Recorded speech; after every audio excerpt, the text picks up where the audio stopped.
ajude a mim e ajude a meus irmãos. Amém. Eu peço a você que, por gentileza, abra comigo a sua Bíblia no Evangelho de Jesus Cristo, descrito pelo apóstolo João. Evangelho de Jesus Cristo, descrito por João, capítulo 12, do versículo 20 ao 36.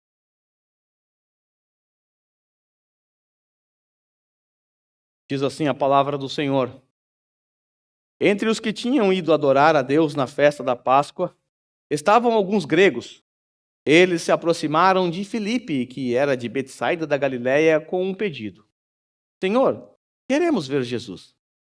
Filipe foi dizê-lo a André, e os dois juntos disseram a Jesus. Jesus respondeu, chegou a hora de ser glorificado o Filho do Homem.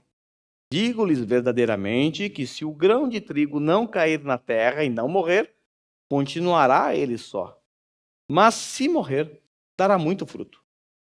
Aquele que ama a sua vida a perderá, ao passo que aquele que odeia a sua vida neste mundo a conservará para a vida eterna. Quem me serve precisa seguir-me, e onde estou, o meu servo também estará. Aquele que me serve, meu Pai o honrará. Agora meu coração está perturbado. O que direi? Pai, salva-me desta hora? Não, eu vim exatamente para isto, para esta hora. Pai, glorifica o teu nome. Então veio uma voz dos céus. Eu já o glorifiquei e o glorificarei novamente. A multidão que ali estava e a ouviu disse que tinha trovejado. Outros disseram que um anjo lhes tinha falado. Jesus disse, esta voz veio por causa de vocês e não por minha causa. Chegou a hora de ser julgado este mundo. Agora será expulso o príncipe deste mundo, mas eu, quando for levantado da terra, atrairei todos a mim. Ele disse isso para indicar o tipo de morte que haveria de sofrer. A multidão falou. A lei nos ensina que o Cristo permanecerá para sempre, como pode dizer, o Filho do Homem precisa ser levantado? Quem é esse Filho do Homem? Disse-lhe então Jesus, por mais um pouco de tempo, a luz estará entre vocês.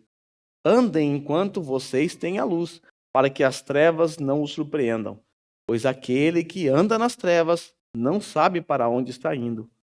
Creiam na luz enquanto vocês a têm, para que se tornem filhos da luz. Terminando de falar, Jesus saiu e ocultou-se deles. Pode tomar o teu assento, por gentileza? Hoje nós vamos estudar um pouquinho sobre as características da missão real. Para aqueles que gostam de xadrez ou que entendem o básico de xadrez, sabe que para que você seja vitorioso, que você vença, é preciso que o seu rei permaneça vivo até o final.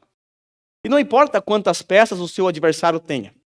Ele pode ter apenas 4 peças e você quase todas as peças, e se ainda assim ele encurralar o seu rei dando checkmate, acabou o seu jogo. Porque para que alguém vença, é preciso que o rei permaneça vivo até o fim. Mas quando nós falamos do xadrez celestial, o xadrez do nosso Deus, é o contrário. Para que haja vitória, é necessário que o rei morra.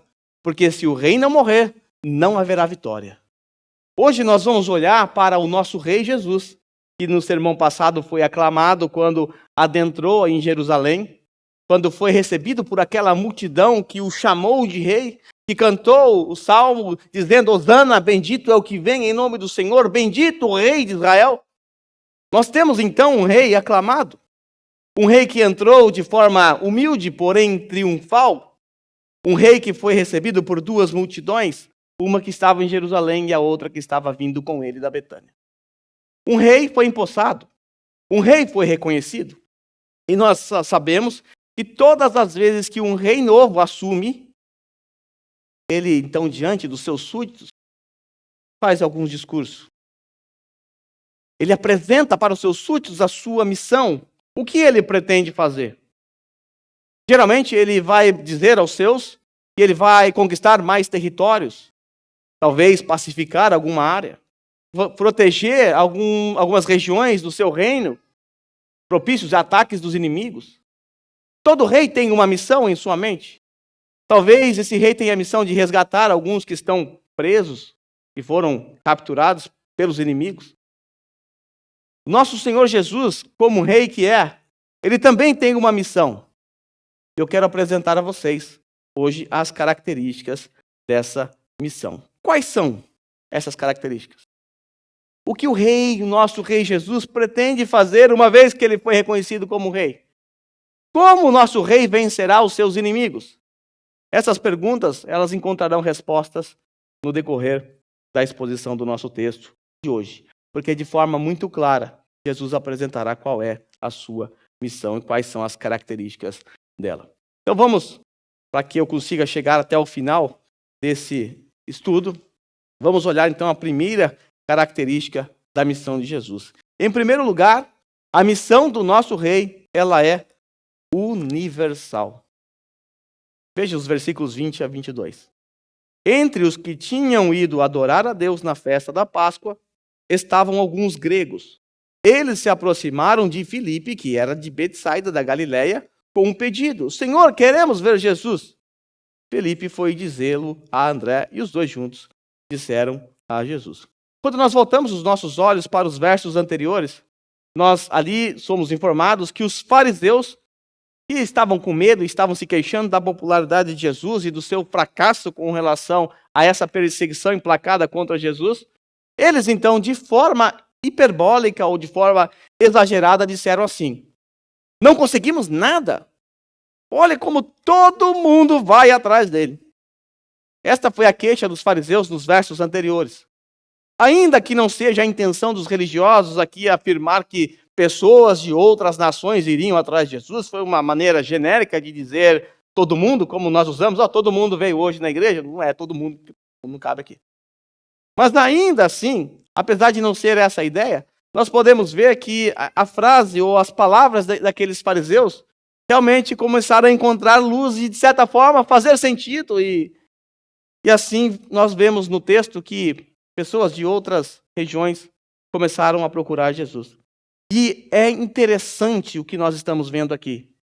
Porque nós estamos falando de uma época em que as informações não eram tão rápidas como hoje. Se fosse hoje, enquanto Jesus entrava em Jerusalém, era uma live, alguém postando no Stories, tudo muito rápido, em qualquer lugar do mundo as pessoas teriam acesso. Mas naquela época, para você mandar uma carta, alguém ia ter que levar isso de cavalo. Isso demora. Qualquer informação demorava demais. Mas agora nós estamos percebendo que os gregos, ou seja, as informações acerca dos feitos de Jesus chegou na Grécia. E gregos que foram para Jerusalém a fim de fazer o quê? Adorar a Deus. Então nós estamos falando de prosélitos. O que é um prosélito? Prosélito é um gentio, um não-judeu, que se converteu ao judaísmo. E os gregos então foram para Jerusalém, e eles não são os únicos estrangeiros. Muitos estrangeiros iam para Jerusalém a fim de adorar a Deus nessas festas. Você deve se lembrar do eunuco, né? Que teve aquela conversa com o outro Filipe. Ele estava indo para adorar. Havia muitos prosélitos. E aqui nós percebemos que aqueles da Grécia haviam ido para adorar. Mas chegando lá, como eles haviam ouvido falar sobre Jesus, eles perguntaram para Filipe. Talvez porque o nome de Filipe é um nome grego. Queremos ver o mestre. Será que isso é possível? E então os dois discípulos de Jesus levaram essa informação para ele. Senhor, estão querendo te ver. Nós percebemos com isso, com essa interação, com esse desejo desses gregos, nós percebemos que de fato o evangelho ou a missão do rei é universal. O que eu quero dizer com missão universal? Eu não estou dizendo que o rei alcançará todas as pessoas que estão no mundo. Eu estou falando da abrangência dela. Eu estou dizendo que Deus não salvará apenas judeus, que era o seu povo. Deus salvará também gentios, pessoas espalhadas pelo mundo. Na verdade, João já nos informou essa realidade em algumas ocasiões no seu evangelho. Lá no capítulo 1, versículo 10 até o versículo 12, é nos dito que aquele que estava no mundo, o mundo foi feito por intermédio dele. O mundo não o conheceu. Veio para o que era seus, mas os seus não receberam. seu povo. Os judeus não o receberam como rei, mas todos quanto receberam, deu-lhes o poder, o direito de serem feitos filhos de Deus. Falando de gentios. Quando nós chegamos lá, ainda no capítulo 1, no versículo 29 de João, quando João vai dar o testemunho acerca de Jesus, o que ele diz? Vejam, eis o Cordeiro que tira o pecado do mundo. O mesmo pode ser dito de João 3,16, o famoso versículo da Bíblia. Deus amou o mundo. Deus amou o mundo. Nós já vimos quando estudamos que mundo ali é uma referência a todas as pessoas espalhadas pelo mundo, ou seja, classes de pessoas diferentes. Porque o Nicodemos, um fariseu, acreditava que a salvação era restrita somente aos judeus. E Jesus está mostrando que não, que ele vai salvar pessoas que estão espalhadas pelo mundo. Então não se trata aqui de universalismo ou a crença de que todo mundo vai ser salvo. Quando eu digo que a missão é universal, eu estou me referindo à abrangência, ao alcance dessa redenção. Ele vai alcançar pessoas que estão espalhadas por todo o mundo. Vocês são prova disso. Vocês não são judeus, mas creram em Cristo Jesus, foram alcançados por ele. Quando nós olhamos para Apocalipse 7, do 9 ao 11, quando João ele contempla algo lá no futuro, ele disse assim: eu vi uma grande multidão que ninguém podia contar, de todas as nações, tribos, povos e línguas em pé diante do trono do Cordeiro, com vestes brancas e palmas nas mãos. Ele viu pessoas de todas as nações, todas as tribos, todos os povos e de todas as línguas diante do Cordeiro. Essa é a primeira característica da missão do rei. A missão do rei é universal, ele conquista as nações. Mas há uma segunda característica dessa missão. A missão do nosso rei, ela é também gloriosa. Veja aí o versículo 23, o curto versículo 23. Jesus respondeu, depois que falaram para Jesus que os gregos queriam falar com ele, vê-lo. Então Jesus responde assim: chegou a hora de ser glorificado o Filho do Homem. Chegou a hora de ser glorificado o Filho do Homem.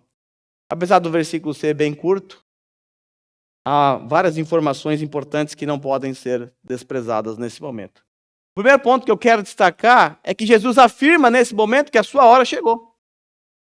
É chegado a hora. Se você é um ouvinte atento, tem prestado atenção nos sermões desde o capítulo 5, você deve ter percebido que em inúmeras ocasiões os judeus tentaram prender Jesus. E todas as vezes eu fui destacando isso para você, exatamente para que você entendesse que em algum momento da história, essa chavinha ia virar. Isso aconteceu agora. Então quando Jesus era perseguido, como lá no capítulo 8, versículo 56, os judeus apanham em pedras para apedrejar Jesus, Jesus sai dali. E aí então nós temos um comentário de João.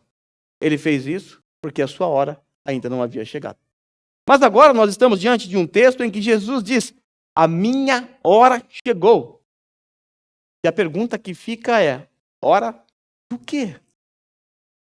Que hora é essa? Hora do quê? O texto responde: hora de ser glorificado. Mas uma nova pergunta surge: de que forma o rei será glorificado? Já que é hora de ser glorificado, eu quero entender isso aí. Como é que é isso? Isso vai ficar claro no decorrer da exposição. Mas no versículo que nós estamos estudando, nós podemos ter uma ideia muito clara do que significa essa hora que está chegando ou que chegou. Veja a parte final. Ele diz que chegou a hora do Filho do Homem ser glorificado. Você já parou para pensar por que ele usou a expressão Filho do Homem aqui? De propósito.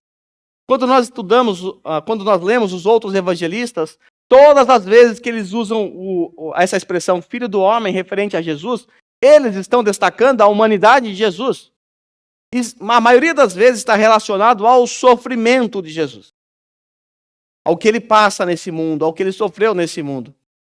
Jesus, de fato, ele vai ser glorificado pelo Pai. Ele vai receber aquela glória que ele tinha com o Pai antes que o mundo existisse. Mas para isso, Jesus terá que passar pelo martírio. Terá que sofrer. Afinal, não é isso que os profetas falaram a respeito dele na antiga aliança? Não é isso que o profeta Isaías disse a respeito de Jesus, que ele seria o servo, o sofredor, o homem de dores? Então, para o mundo, um rei glorioso é aquele que se assenta no seu sublime, seu grande, seu imponente trono. É aquele que cavalga no seu cavalo branco, lindo, poderoso, com os seus súditos à sua volta, com os melhores cavaleiros. Mas a palavra de Deus, ela nos surpreende, porque ela nos mostra que o rei glorioso é aquele que é humilhado e morto numa cruz. Talvez agora você entenda porque o evangelho é loucura para os que estão perecendo. É loucura. Como alguém vai entender algo assim? Que o nosso rei é glorioso, tá? O que ele conquistou? Uma cruz. Uma cruz. Parece estranho, mas é na cruz que Cristo foi glorificado. Por isso nós chamamos, os teólogos chamam a cruz de cruz gloriosa. Porque o Pai foi glorificado na morte do seu Filho. É gloriosa porque nela nós encontramos a redenção. É gloriosa porque nela foi pago o preço da nossa redenção. É gloriosa porque o meu e os seus pecados foram perdoados naquela cruz. Essa cruz não foi acidental na vida do nosso rei. Na verdade, a cruz foi a sua missão. Foi para isso que ele veio. A sua missão, além de universal e gloriosa, ela também é sacrificial. Versículo 24. Nós temos uma parábola aqui. Digo-lhes verdadeiramente que se o grão de trigo não cair na terra e não morrer, continuará ele só, mas se morrer, dará muito fruto. Então o rei agora está explicando a sua missão. E ele é muito claro. Para explicar essa missão, ele chegou a contar uma parábola simples e fácil de entender. Ele disse então que se o grão de trigo não cair no chão, ou seja, não for enterrado, ele vai permanecer só. Mas se esse trigo for lançado na terra, se você o enterrar, logo ele vai dar frutos. Um monte de trigo vai surgir dali. Essa é uma das parábolas mais cristalinas contadas por nosso Senhor. Creio que qualquer um aqui consegue entendê-la. Jesus está dizendo claramente que a sua missão consiste em morrer pelos seus. Repito, se você pegar uma semente de trigo ou um grão de trigo e guardar no armário, logo ele vai apodrecer, vai ficar ali e não vai surgir nada dali. Mas se você enterrar ou sepultar um grão de trigo, logo você vai ver o quanto de trigo sairá dali. Vai dar muito fruto. Aqui também imediatamente nós nos lembramos daquilo que foi dito lá no finalzinho do capítulo 11, a partir do versículo 49. Lembra do sumo sacerdote Caifás, aquele homem maligno? Mas apesar de toda a sua malignidade, Deus o usou para profetizar a morte de Jesus. Lembra o que ele disse?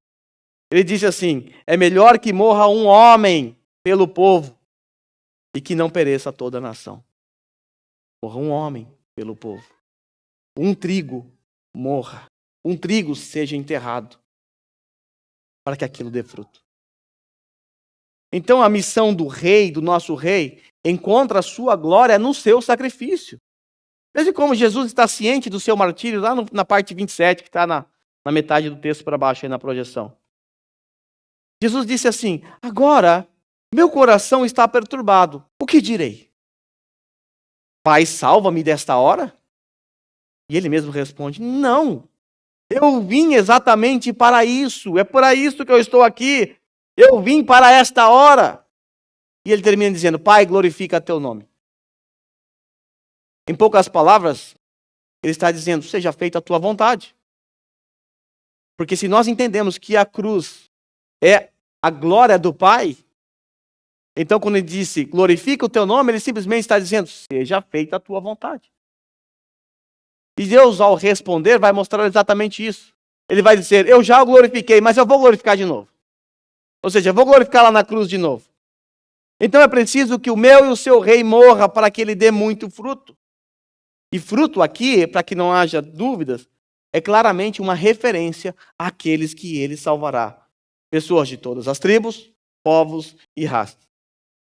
A missão de Cristo também, de alguma forma, é compartilhada conosco.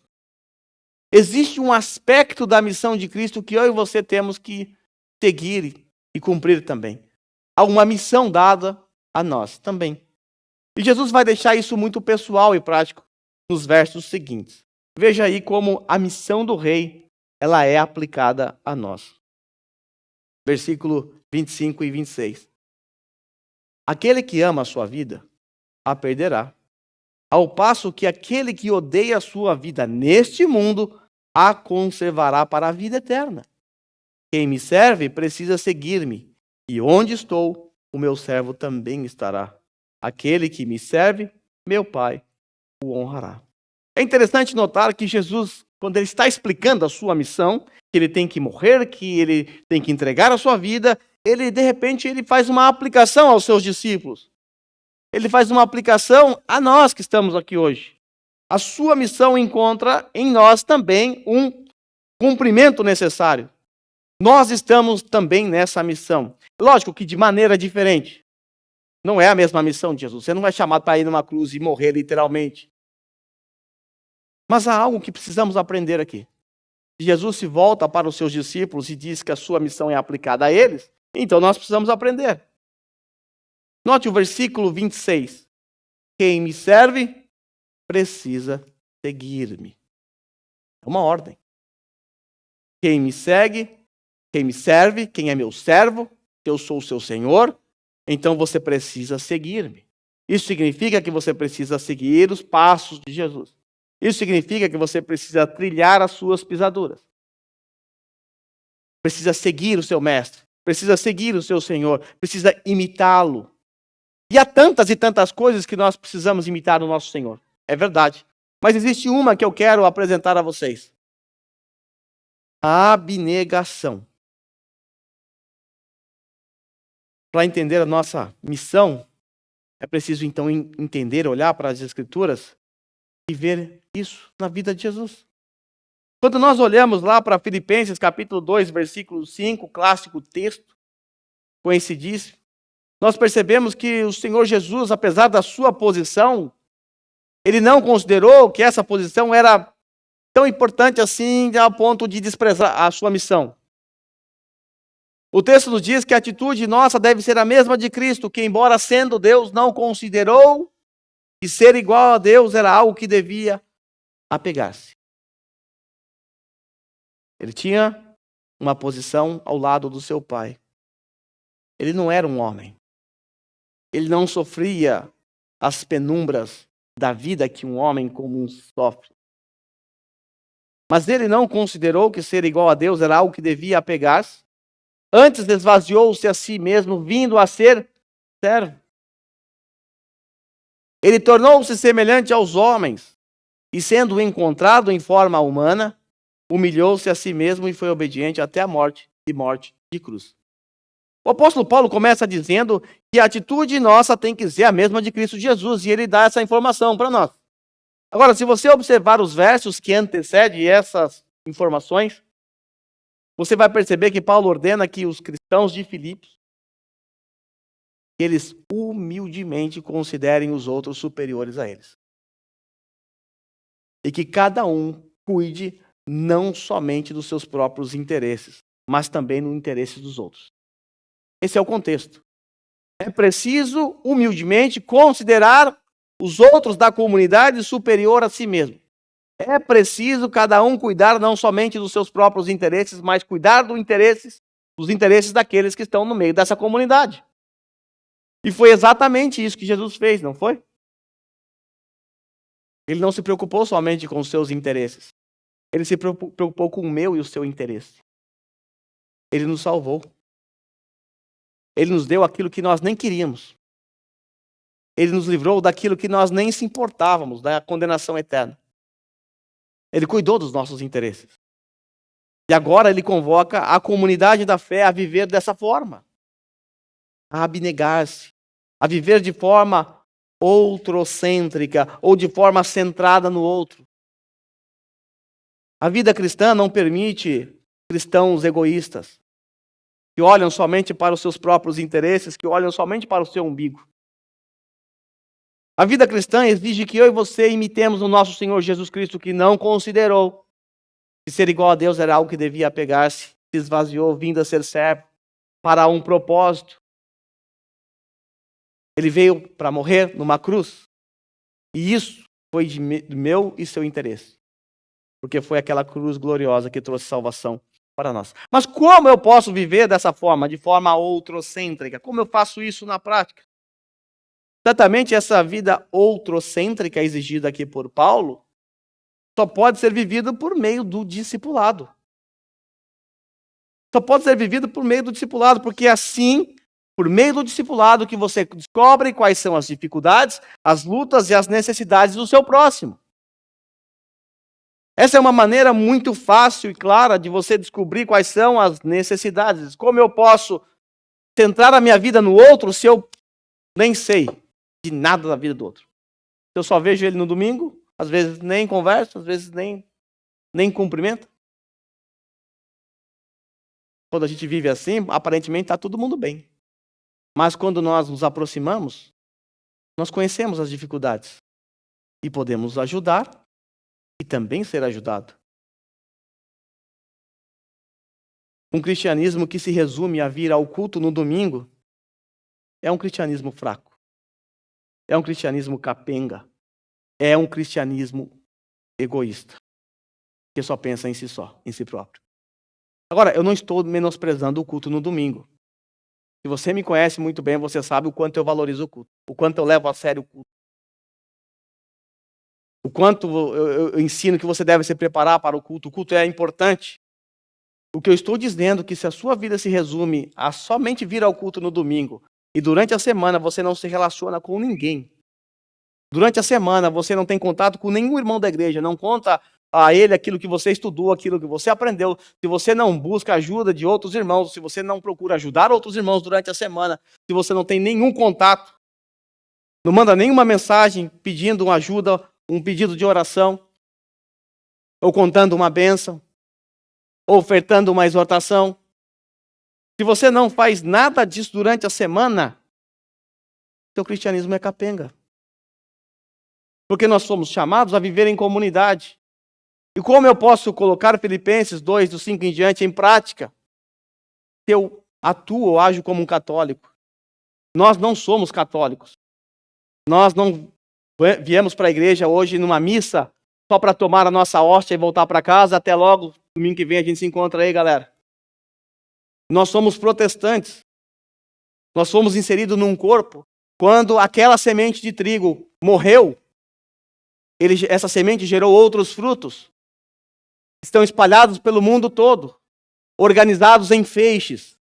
Esse feixe, chamado Igreja Batista Reformada aqui em Nishio, é um feixe composto por vários trigos que foram produzidos por Cristo Jesus. E esses tais devem viver em comunidade, devem viver em união, porque não vivendo assim, estarão fracos, fraquejarão.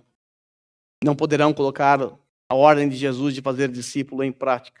E a sua saúde espiritual estará comprometida. Meus irmãos, eu preciso da ajuda de vocês. Há muitos irmãos pelos quais eu conto quando estou passando por lutas, por dificuldades. Não posso viver sozinho e você também não pode. Porque não existe carreira solo no cristianismo. Todos nós fomos inseridos dentro do corpo de Cristo para carregar o fardo uns dos outros, para ajudar uns aos outros. Mas eu repito, como vamos saber dos fardos dos outros se nós sequer nos importamos? Sequer mandamos uma mensagem durante a semana? Sequer fazemos uma visita? Chamamos para sair? Só vindo no culto e até logo? Claro que não. Não resolve o problema. Nós somos cristãos protestantes e precisamos entender que o plano do rei para os seus súditos é que façamos discípulos e que esses discípulos vivam em união, que cuidem uns dos outros, que carreguem o fardo uns dos outros, que amem uns aos outros com o mesmo amor de Cristo.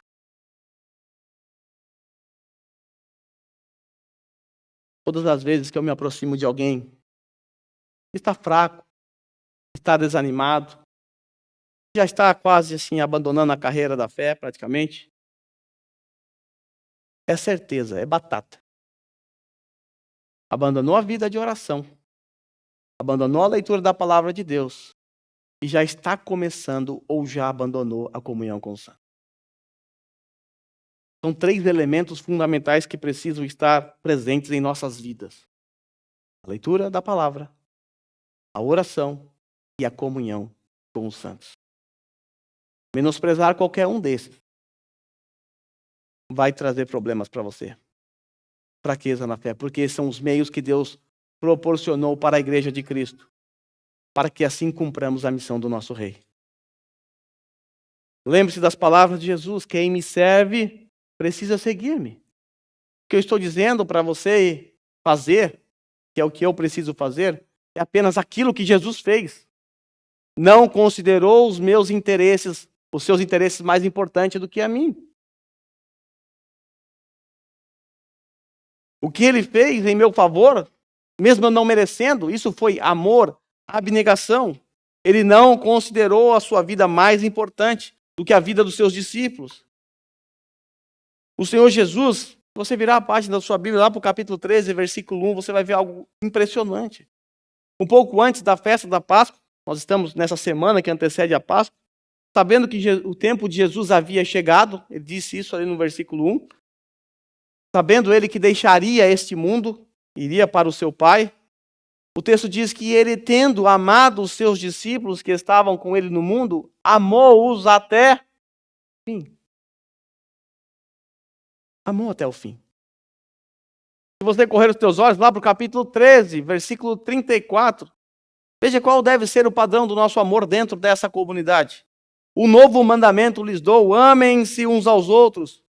Como eu os amei, vocês devem amar uns aos outros. É isso que ele exige de nós dentro dessa comunidade. Um amor. Mas que padrão de amor é esse? Pode ser do meu jeito? Mas eu tenho um jeito peculiar de amar. Será que pode? Não pode. Jesus disse: amem uns aos outros assim, do mesmo modo, da mesma maneira que eu os amei.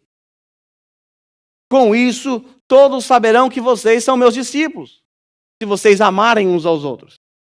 Então, qual é a marca de um discípulo? Um discípulo é aquele que imita seu mestre. Qual é a marca de Jesus? Não é o amor? Agora, se há discípulos que não conseguem amar uns aos outros, sinto muito, mas não é discípulo de Jesus. Não pode ser, está sendo discípulo de qualquer outra coisa. Se eu não conseguir amar o meu próximo, como eu posso ser discípulo de Jesus? Não estou sendo. Pelo menos nesse momento. Essa é a marca. Em 1 João 3,16, veja como nós somos claramente convocados a imitar o amor de Jesus. Nisto conhecemos o que é o amor. O que é o amor, irmãos? Me definam o que é o amor. O cristão vai definir o amor da seguinte forma, usando as palavras de João. O amor é Jesus Cristo dar a sua vida por nós. Essa é a definição de João. Jesus Cristo deu a sua vida por nós. Isso é amor. Legal. É amor, já entendi. Mas João vai dizer que nós devemos fazer a mesma coisa. Devemos dar a nossa vida por nossos irmãos. Está vendo como a coisa é mais intensa? Eu tenho que amar vocês a ponto até mesmo de entregar a minha vida por vocês. Pode ser que eu nunca consiga fazer isso. Mas o padrão está estabelecido. Existe uma meta, um alvo, o padrão de santidade. E é Jesus Cristo. Nunca ninguém vai alcançar esse padrão aqui nessa terra. Mas o padrão está lá exatamente para que a gente não baixe o nosso padrão. Para que nós não nos contentemos com qualquer tipo de amor.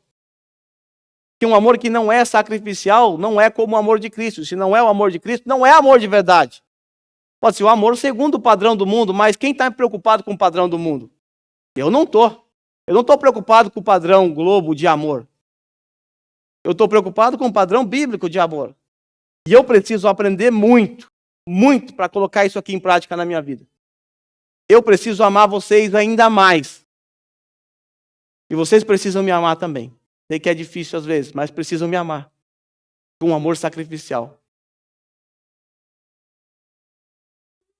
para terminar esse ponto, Jesus afirma que se você fizer isso, se você o servir, se você seguir os seus passos, sabe o que ele vai fazer? Sabe o que o Pai vai fazer? Vai te honrar. Você vai ser honrado. Porque você será semelhante ao filho dele. Bem, a missão do rei também é divina. Eu vou acelerar agora, então aperte os cintos. Pretendo terminar hoje. Jesus, depois de dizer que o coração dele está perturbado, que eu direi, Pai, salva-me dessa hora. Não, eu vim exatamente para essa hora, glorifica teu nome. Então veio uma voz do céu que disse, eu já o glorifiquei e o glorificarei novamente. E o texto nos diz, do versículo 29 a 30, que a multidão que ali estava e o ouviu, disse que tinha trovejado. Aquela multidão ouviu essa voz, que disse, eu já o glorifiquei e o glorificarei. Alguns pensaram que era um trovão, outros disseram que era um anjo que tinha falado. E aí Jesus responde, então, a essas reações. Jesus diz assim, esta voz veio por causa de vocês, não por causa de mim, não por minha causa. E esta é a terceira vez nos evangelhos que foi possível ouvir a voz de Deus Pai se dirigindo a Jesus. Uma delas foi no batismo de Jesus, este é meu filho amado em quem eu me comprazo. Lá no Monte da Transfiguração também nós ouvimos a voz do Pai, e nesse texto também. Todas as vezes que o Pai falou sobre o Filho, foi para dar um testemunho sobre ele. Foi para testificar que ele era seu filho. Nós estamos diante de uma missão divina. Jesus, ele só fazia aquilo que o seu Pai ordenava. Ele não fazia por si próprio, ele mesmo disse isso inúmeras vezes no Evangelho de João. Sendo assim, a missão do rei é uma missão dos céus, é uma missão divina. Nós já vimos então que a missão do rei ela é universal, é sacrificial e acabamos de ver que ela é divina. Mas também vamos ver que a missão do rei ela é vitoriosa. Veja o versículo 31. Chegou a hora de ser julgado este mundo. Agora será expulso o príncipe deste mundo. O que você pensa quando eu digo que a missão do rei é vitoriosa? Se eu falar para as pessoas aí fora, olha, meu rei, o rei que eu creio aqui, ele é vitorioso. Ele veio a esse mundo uma missão vitoriosa. O que vem à mente dessas pessoas? Certamente o rei montado no seu cavalo branco, conquistando com a sua espada, cavalgando, batalhando, guerreando. Geralmente é isso que as pessoas pensam acerca de uma batalha, de um rei vitorioso. Um rei que vence as batalhas. Porém, o padrão bíblico de vitória de Jesus é diferente de tudo que se possa imaginar. É verdade que Jesus é o rei vitorioso que venceu os seus inimigos triunfando sobre ele. Isso nós sabemos. Mas a pergunta que precisa ser respondida nesse momento é: quando o nosso rei venceu os seus inimigos? Quando? Será numa guerra física, montado num cavalo, derramando muito sangue? Será numa guerra espiritual, vencida talvez na ressurreição somente? Colossenses 2, 13 e 15 responde a nossa pergunta. Nós vamos encontrar uma linda resposta aqui. Paulo diz assim aos irmãos de Colossos: quando vocês estavam mortos em seus pecados e na incircuncisão da sua carne, Deus os vivificou com Cristo.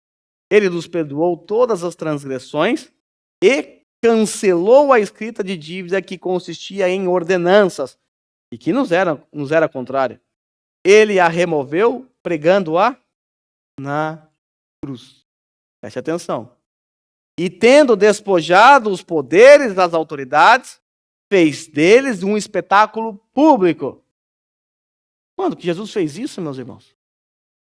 Talvez você está puxando na sua mente aí os evangelhos, que momento Jesus fez isso, que ele saiu ali pegando seus inimigos pela orelha.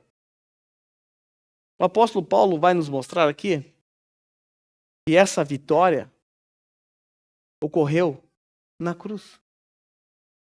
Tendo despojado os poderes e as autoridades, fez deles um espetáculo público, triunfando sobre eles na cruz. Não foi numa batalha. Não foi num campo sangrento. Foi numa cruz sangrenta. Ele triunfou sobre os seus inimigos, todos eles na sua cruz.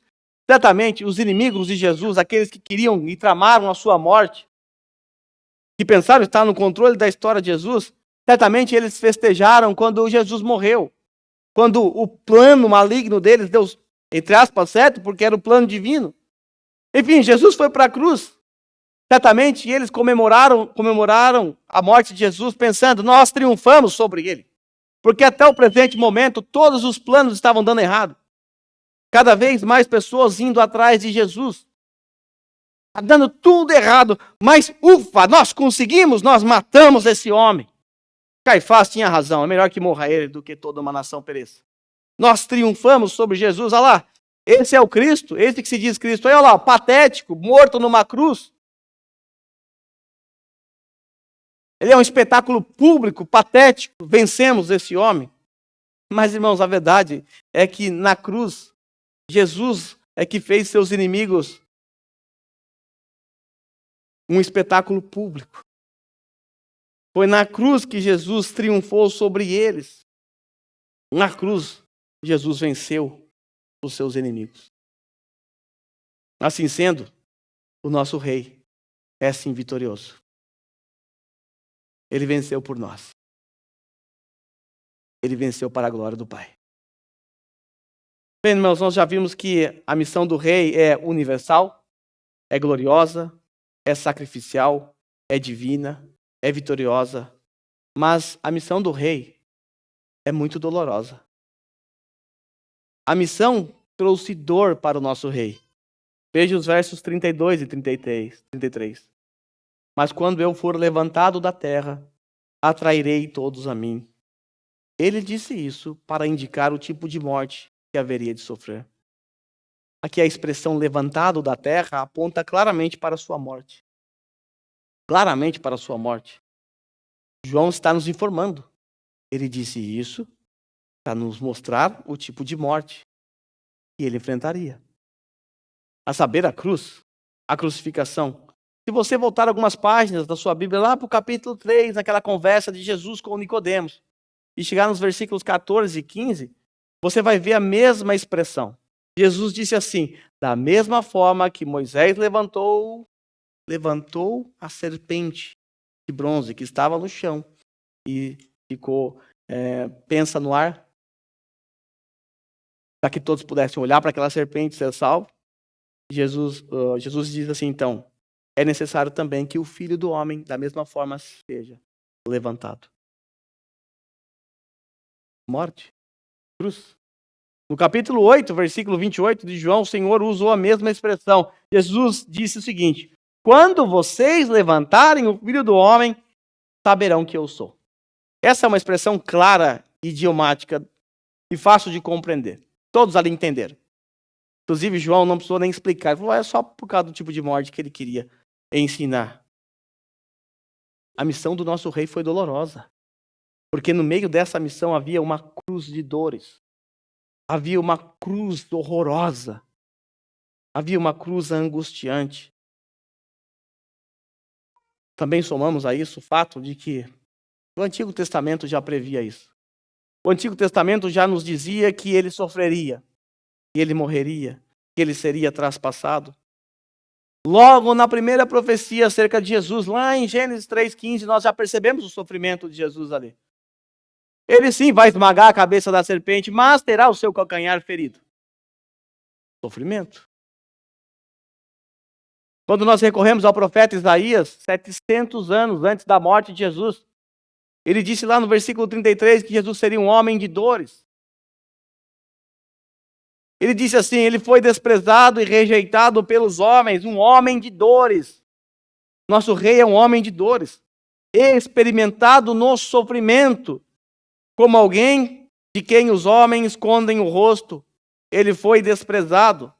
Nós não o tínhamos em estima. Certamente ele tomou sobre si as nossas enfermidades e sobre si levou as nossas doenças. Contudo, nós o consideramos castigados por Deus e por Deus atingido e afligido, homem de dores. Veja as dores. Ele foi traspassado. Por causa do quê? Por causa das nossas transgressões. Ele foi esmagado por causa das nossas iniquidades. E o castigo que nos traz a paz estava sobre ele. Pelas suas feridas fomos sarados. Todos nós, tal qual ovelhas, nos desviamos. Cada um de nós se voltou para o seu próprio caminho. E o Senhor fez cair sobre ele a iniquidade de todos nós. Ele foi oprimido e afligido, e contudo não abriu a sua boca. Como um cordeiro foi levado para o matadouro, e como uma ovelha que diante dos seus tosqueadores fica calada, ele não abriu a sua boca.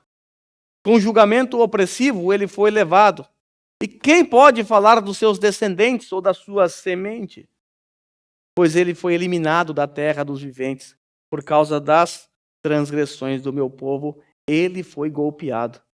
Foi-lhe dado um túmulo com os ímpios e com os ricos em sua morte, embora não tivesse cometido nenhuma violência, nem houvesse nenhuma mentira em sua boca. Contudo, foi da vontade do Senhor esmagá-lo, fazendo-o sofrer. E embora o Senhor tenha feito da vida dele uma oferta pela culpa, ele verá a sua prole, a sua semente, e prolongará os seus dias, e a vontade do Senhor prosperará em sua mão. Veja como ele era descrito na antiga aliança. Como um homem extremamente em sofrimento. O salmo também, que foi lido por nosso irmão Eduardo na abertura, mostra essa dor ou esse sofrimento que seria infligido ao nosso Senhor Jesus Cristo. A missão do nosso rei não foi uma missão fácil. Foi uma missão dolorosa. Ele sentiu muito. Ele chegou até a suar gotas de sangue. Tamanha angústia. Lá naquela cruz ele suportou toda a ira divina. Foi um homem de dores. Mas esse é o nosso rei. Ele sofreu a sua dor. Ele sofreu a minha dor naquela cruz. Mas a missão do rei também ela é uma missão iluminada, porque o rei é a luz. A maior dificuldade de se batalhar naquela época era batalhar na escuridão, sem enxergar nada. Muitos evitavam isso, porque você poderia confundir até mesmo os seus amigos como inimigos e matá-los. Mas com esse rei, Jesus, nós não precisamos nos preocupar com isso, porque o rei é iluminado. O rei é a luz. Então a missão do rei é uma missão iluminada. Veja aí. Os versículos 34 e 36. A multidão falou: a lei nos ensina que o Cristo permanecerá para sempre. Como pode dizer, o Filho do Homem precisa ser levantado? Quem é esse o Filho do Homem? Primeiro, o que essa multidão está falando é uma besteira. A lei não ensina isso sobre o Cristo. Nós acabamos de ver que o profeta Isaías diz que ele é um homem de dores. Ele seria traspassado, que ele morreria. O Salmo 23 fala sobre isso também. Então, o que eles estão falando não tem nada a ver com a lei. A lei não ensina que o Cristo permanecerá para sempre, sem enfrentar a morte. E aí eles perguntam, como ele pode ser levantado? Como assim? Não faz sentido? Quem é esse Filho do Homem? E aí Jesus, ao invés de responder isso aqui, olha o que Jesus responde. Eles não podiam entender a missão de Jesus, evidentemente, porque eles estavam nas trevas. Aí Jesus então responde, por mais um pouco de tempo, a luz estará entre vocês. Jesus é a luz. Logo ele vai enfrentar a cruz.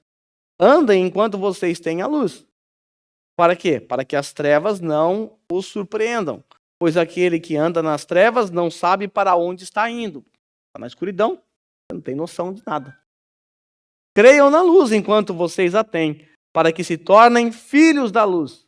E aí Jesus termina de falar isso, sai e se oculta do meio deles. Em João 8:12, texto que nós já estudamos recentemente, ali nós aprendemos que Jesus é a luz do mundo. Você deve se lembrar, Jesus disse, eu sou a luz do mundo, quem me segue nunca andará em trevas, mas terá a luz da vida. Sendo assim, irmãos, para correr aqui mesmo, o nosso rei, ele é a fonte de toda a luz. Se você voltar lá para João capítulo 1, versículo 4 e 5, você vai ver isso. Jesus é a fonte da luz. Diz assim o texto, e a vida estava nele, em Jesus. E a vida era a luz dos homens. A luz resplandece nas trevas, e as trevas não prevalecerão contra ela, contra a luz. Jesus está dizendo então que a luz e a vida andam de mãos dadas. Aquele que foi iluminado pela luz recebeu a vida. Agora, é fato que tanto a vida física quanto a vida espiritual são nos dados pela graça de Deus sempre. Você está aqui agora respirando. Você acordou hoje vivo, respirando. Você abriu os olhos. Não estava numa sepultura. Você acordou, levantou, abriu os olhos. Não estava diante de um julgamento, de um juiz. Estaria ali prestes a te condenar eternamente. Você está vivo. Isso é pura graça. Você recebeu a vida. Essa vida que nós recebemos, a vida eterna, não é dada a todas. E se você recebeu essa vida, você recebeu porque o próprio Cristo te deu. Afinal, Ele é o caminho, a verdade, e Ele é a vida. Então, se você entregou a sua vida a Cristo Jesus, se você creu no seu Senhor, ou nesse Rei apresentado hoje, então você tem a luz, não está nas trevas, e tem vida e vida eterna.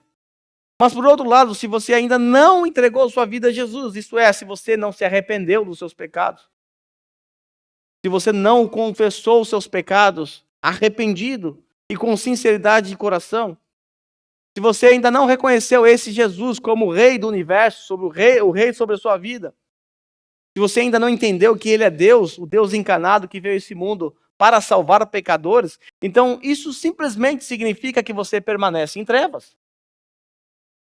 Você não se aproximou da luz. Você está igual àqueles judeus que estavam aos pés de Jesus.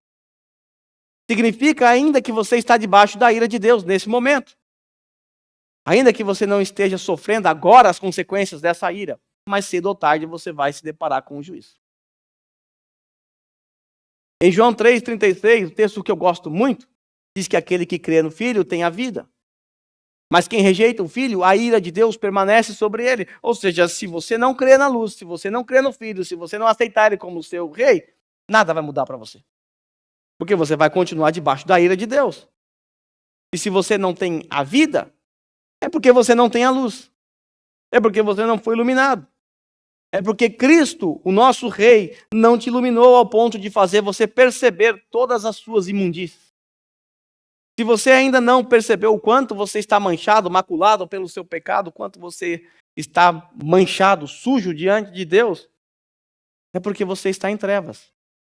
E as trevas não permitem você se enxergar. Talvez você até tenha consciência da sua condição. Talvez você até saiba que está em trevas. Talvez você saiba que a sua consciência está tão cauterizada que isso nem te incomoda mais. Pode até ser que você prefere viver assim. Você sabe que está nas trevas e você ama as trevas. Sabe por que você ama as trevas? Porque você tem medo que as suas obras sejam expostas. Porque você está sujo e imundo. E se você se aproximar da luz, você vai ver a podridão que você é. As pessoas verão. Então talvez você prefere viver assim. Você tenha consciência que está nas trevas, mas eu prefiro viver assim. Talvez você diga assim, eu até gosto dessa igreja aqui. Eu frequento, venho com os meus pais, venho com meus amigos. Eu até gosto aqui, acho até bacana assim as coisas que é dito aqui, as músicas são legal também, eu gosto das músicas. Mas esse negócio de compromisso com Cristo, assim, esse negócio não é para mim não. Prefiro ficar aqui no meu canto. Eu admiro Jesus. Eu gosto de Jesus. Mentira, você não gosta de coisa nenhuma. Vivendo assim, você não gosta de coisa nenhuma. Você age assim, na verdade, é porque você odeia a luz. É porque você odeia o rei. Você teme se aproximar do rei por causa das suas más obras. Você teme se aproximar do rei por causa dos seus maus pensamentos. Por causa da vida que você leva quando ninguém está te vendo. Por isso você ama as trevas. E antes que você fique revoltado comigo por dizer isso, eu estou apenas usando as palavras de Jesus aqui. Veja aí. João 3, 19 e 21. Este é o julgamento. A luz, o rei iluminado, veio ao mundo, mas os homens amaram mais as trevas. Amaram as trevas e não a luz. Por quê? Porque as suas obras eram más. Quem pratica o mal odeia a luz e não se aproxima da luz. Jamais. Por quê? Porque teme que as suas obras sejam manifestas. Mas quem pratica a verdade, por outro lado, corre e vem para a luz. Por quê? Porque quer que as suas obras sejam vistas claramente. Porque quando isso acontece, Deus é glorificado. Porque as boas obras que nós realizamos, as claras, é para a glória de Deus. É por intermédio de Deus. Eu sempre digo aqui que você sabe que o sol que derrete a cera é o mesmo que endurece a lama. Já ouviu falando isso umas 3 vezes. Mas essa é a verdade. O mesmo sol é capaz de derreter uma cera e endurecer ainda mais a lama. Hoje, nesse exato momento, diante da palavra de Deus, a luz de Deus está brilhando sobre você. Você ouviu verdades suficientes para entender que Ele é a luz e a vida. E essa luz, ela exige de você uma reação, uma resposta. Se o seu coração estiver agora, nesse momento, derretido como uma cera, é porque a luz de Cristo penetrou sim em seu coração. Porém, se você se mantiver indiferente ao brilho dessa linda luz, a luz do Rei, isso significa que seu coração ainda está duro como uma lama. E essa luz, ou essa palavra que está sendo ministrada para você nesse momento, vai endurecer ainda mais o seu coração. Porque é isso que o sol faz com a lama. O que estou dizendo é que se você tem o coração moldado para a maldade, a luz vai te endurecer cada vez mais. E permanecendo assim, é verdade, você vai usufruir de certos benefícios que Deus dá a todos. Como, por exemplo, a vida física. Mas você não terá a vida eterna. Assim que você morrer, você estará diante do juiz, o Rei da Glória. E você vai prestar contas da sua vida. Você vai responder por ter rejeitado a luz que agora está brilhando diante de você.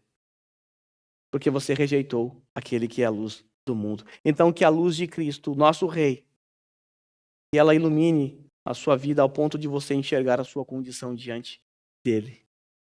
E ao enxergar a sua condição, que Deus encontre no seu coração arrependimento. Que Deus encontre em seus lábios confissões de pecado.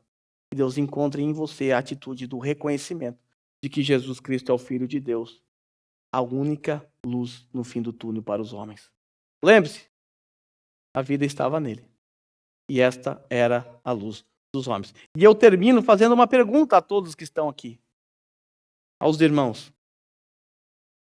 Será que nós temos andado nessa luz? O nosso Rei, ele é iluminado, ele vai à nossa frente, conduzindo o seu exército, do qual fazemos parte. Nós temos andado na luz de Jesus? Para responder, ou para entender como nós andamos na luz de Jesus, eu quero ler 1 João 1, 5, 7 com vocês. Veja aí. E eu já estou encerrando. Esta é a mensagem que dele ouvimos e transmitimos a vocês. Qual é a mensagem? Deus é luz. E nele não há treva alguma. Agora, se afirmamos que temos comunhão com ele, e afirmamos, olha, eu estou na luz, eu acho que eu estou na luz, porque eu tenho comunhão com Deus. Então, se você está afirmando isso aqui, se afirmamos que temos comunhão com ele, mas andamos nas trevas, mentimos. É isso que o texto diz. Se você afirma que tem comunhão com Deus, se você entende que ele é a luz, mas você anda nas trevas, você está mentindo. E você não está praticando a verdade. Tá, mas me dá um exemplo prático aqui. Tá bom, João vai fazer isso.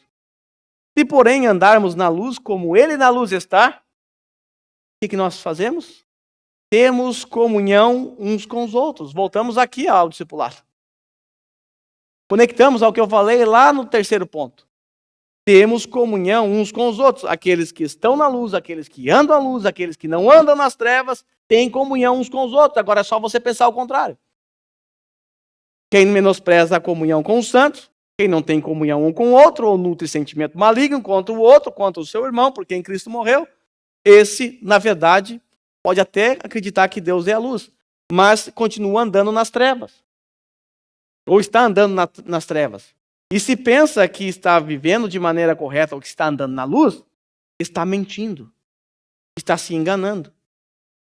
Porque aquele que anda na luz tem comunhão uns com os outros. Aquele que anda na luz recebeu o perdão pelo sangue de Jesus Cristo, o Filho de Deus que nos purifica de todo o pecado. Sem mais delongas, eu concluo dizendo que o nosso rei morreu. E quando um rei morria naquela época, numa guerra, por exemplo, morria também a esperança de um povo. Acabava a esperança de um povo. O nosso rei também morreu. Porém, ele não permaneceu numa sepultura. O nosso rei, ele ao terceiro dia venceu a morte. Porque a sua morte foi a morte da morte na morte dele.